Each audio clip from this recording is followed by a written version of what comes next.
Are you battling sleepless nights because of anxiety, depression, or past trauma? In this video, I'm sharing simple, evidence-based sleep hygiene tips so that you can finally get the sleep that you need and deserve. Sleep hygiene tip number 1 is cultivate a consistent sleep-wake cycle. This means you want to go to bed and wake up at around the same time every day, and that includes weekends. And this is particularly important for people with anxiety and depression because people with anxiety often have a hard time going to sleep, and people with depression often have a hard time getting up. And so keeping that rhythm the same every day and not changing it on the weekend is really going to help with falling asleep when you need to go to sleep and help with waking up when you need to wake up. I live in the United States, and so we have something called daylight savings times where we adjust the clock by an hour in the different times of year. And I know for myself, and I talk to a lot of people that really struggle for that week after daylight savings time. And that speaks to how hard it is to change our circadian rhythms. So I think of that as an example of if you're sleeping in on the weekends, it's going to set your system off and it's going to make it harder for you to get to sleep, and it's going to make it harder for you to wake up. If you're new to my channel, hi, I'm Kristin. Years ago, I lived a toxic marriage, and it took me getting out of that marriage to have perspective, to realize that I was repeating the cycles of emotional neglect and abuse that I'd had in my childhood. And I've now largely healed from that trauma, and I want to share what I've learned with you so that you can also lead a more joyful life. Tip number 2 is optimize your sleep environment. Ideally, you want to keep your room cool, dark, and quiet. So the ideal temperature for sleeping is like 60 to 67 degrees Fahrenheit, which is actually relatively cool, which is easy to do, in cooler months, but a little bit more challenging this summer.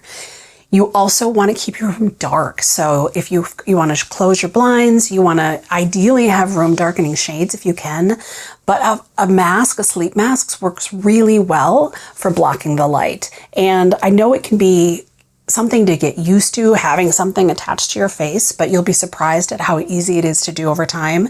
One of the things that I used to do is actually just take a piece of cloth, like a soft t-shirt, and I would just lay that over my eyes, and it didn't feel like quite as much pressure, and that was easier for me to tolerate. So you might want to try that. And then as far as being quiet, I highly recommend using earplugs. I sleep with earplugs every night, and it really takes the edge off any kind of exterior noises. So especially if you live with other people, I have teenagers in my house that are up and about after I go to bed often, and those earplugs really help to minimize any outside sound. It's important to save your bed only for sleeping and intimacy. So the things you want to avoid doing in bed is like watching television or sitting and scrolling through your phone. Screens are definitely something to keep away from your bed. Also, don't work in bed. Don't sit in your bed with your laptop doing work.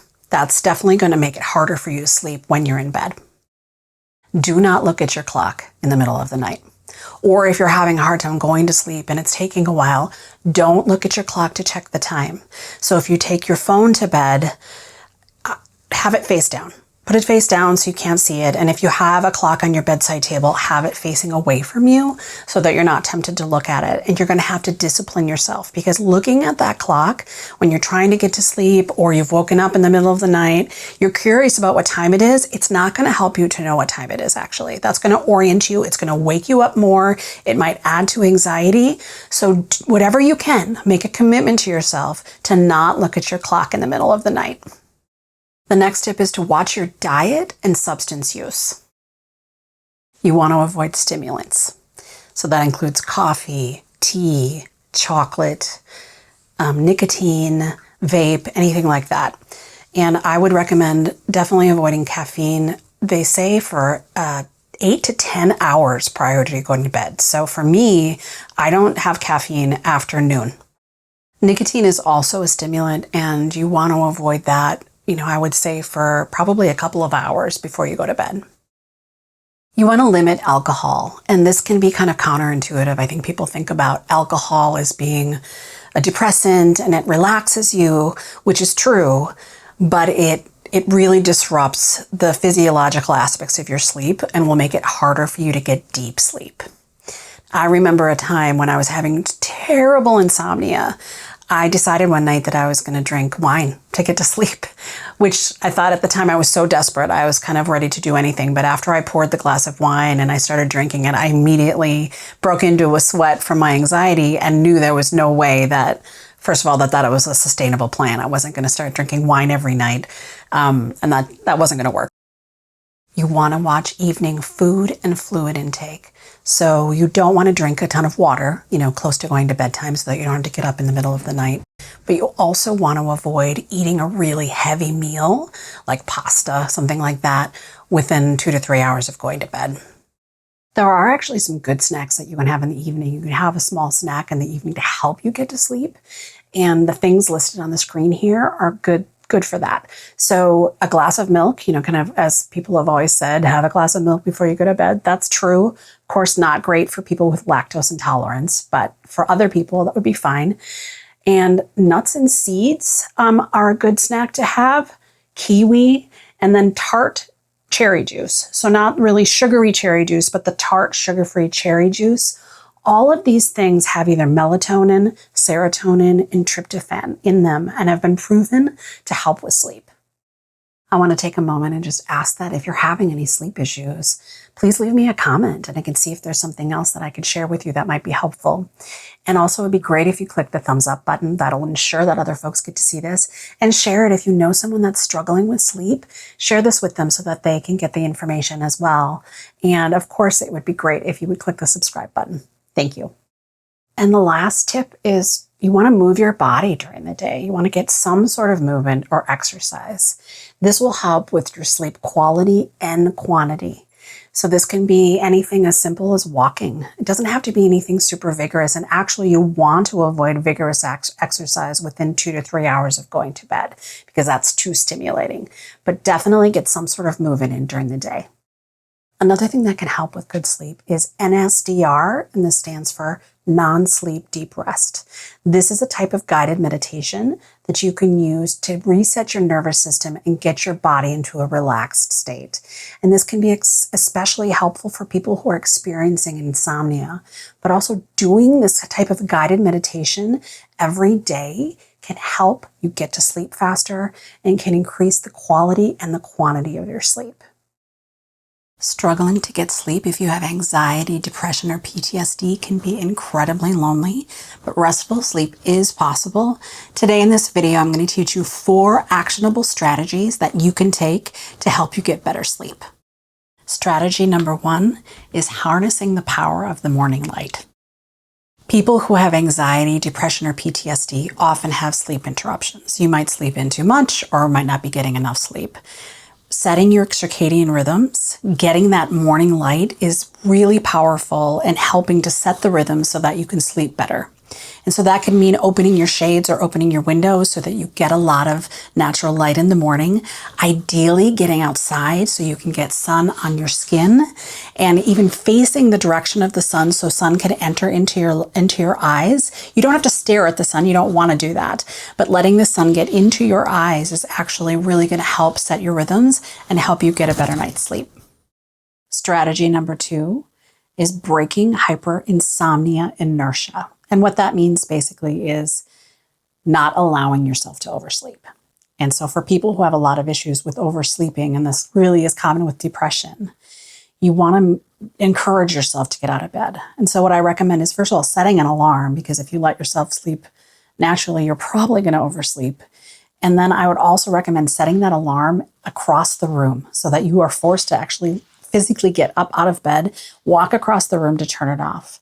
And then you should also reward yourself with something. And that might be as simple as a cup of tea or, a good morning snack to get the day started, or a podcast. If you're, love to listen to podcasts, having something planned to reward yourself for getting up is a great way to kind of move into the next part of the day. Next strategy is the 40-minute rule for insomnia.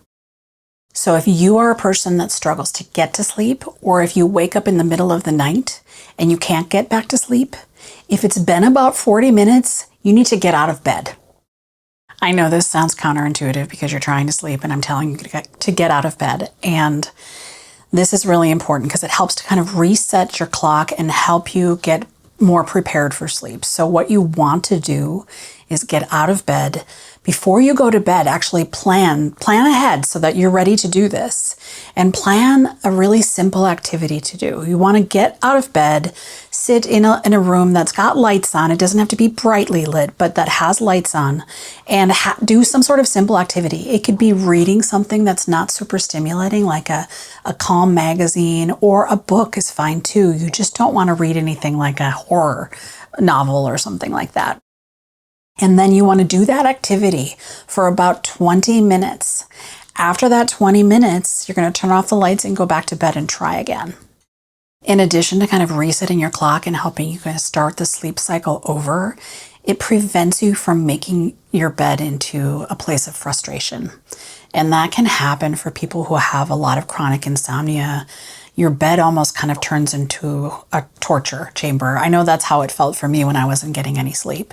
I started to resent going to bed. I started to not feel as if my bed was a safe place for rest, and you want to avoid that.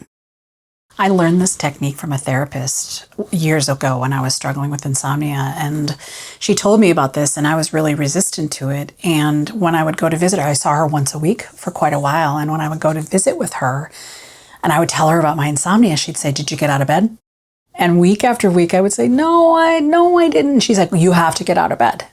And finally, I started doing it. I just made a commitment and I started doing it. And I can honestly say it has always worked for me. If I get to the point where I can't go back to sleep, I get out of bed. I usually sit and read for, 20 minutes or so. And to this date, every time I've ever done it, it has really worked well for me. So I highly encourage you to try this. Before we go through strategy number 4, I just want to take a minute and let you know that I've created a mental health resource guide. And this is a guide that contains information about most of the things that I have done over the past several years to heal myself from my past traumas. And I want to share those things with you. So there's a link down in the description that you can click, and I will send the resource guide to you for free. Strategy number 4 is the worry window technique. So this strategy is making a specific time, set aside a specific time where you're going to sit down and write down any worries you have about the next day or the next coming days. And this will help you kind of put those worries to rest so that they're not going to come up and bother you in the middle of the night while you're trying to sleep. So write these things down. Recommended that you do it maybe even an hour or two before you go to bed, so that first of all, you'll enjoy the evening more because you've kind of put all of those things behind you. You've written the list, you can rely on the list, you don't have to hold it in your mind. And then you'll have some space and time so that when you go to bed, you'll already be in a relaxed mental state. You can also do this worry window technique anytime through this guided meditation. And I've linked a video up here above where I will guide you through the technique. So why don't you go give it a try.